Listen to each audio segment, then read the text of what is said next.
Nearly 150 million Americans cast a ballot for the 2020 US presidential election, the highest voter turnout since 1900.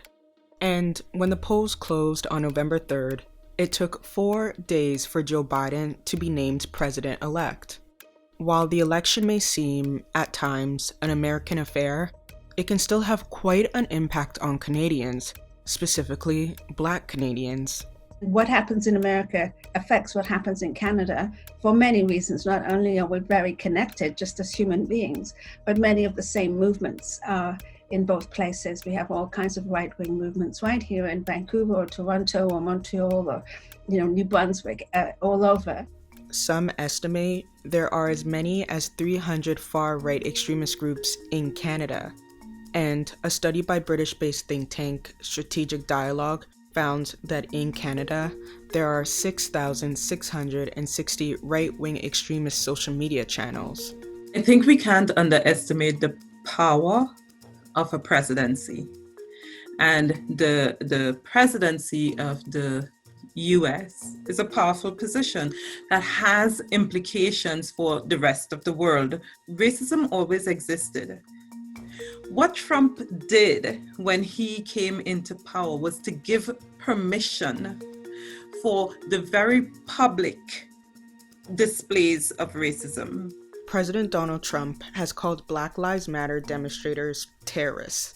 He's refused to denounce white supremacy and had this to say about the far-right group Proud Boys during a presidential debate. Stand back and stand by, but I'll tell you what.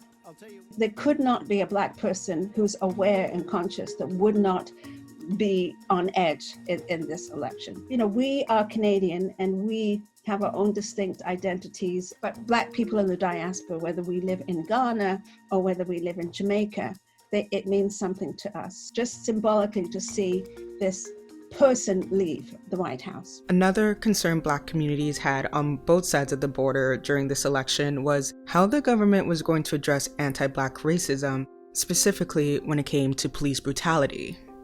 George Floyd happened in the US, but George Floyd happened in Canada.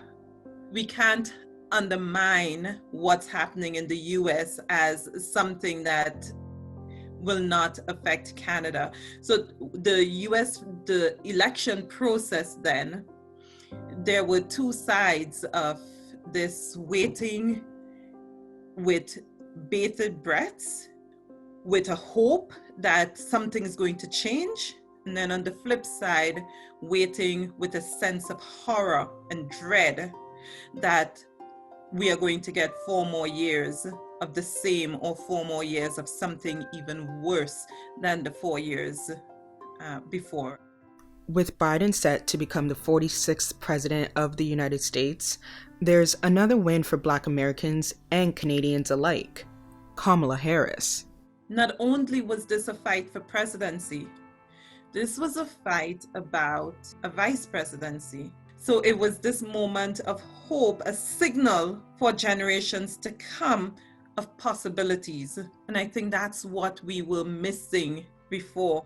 On January 20th, 2021, Kamala Harris is expected to be sworn in not only as the first female vice president, but she will also be the first Black and Indian American woman to hold the position.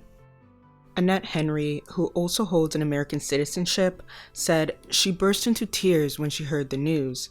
To Annette, it's a sign of hope, something she says other Black women have expressed. We have to believe that democracy exists, and we have to believe that change is possible. We may not see change immediately or even in our own lifetimes, but we have to work towards it. Thanks for watching.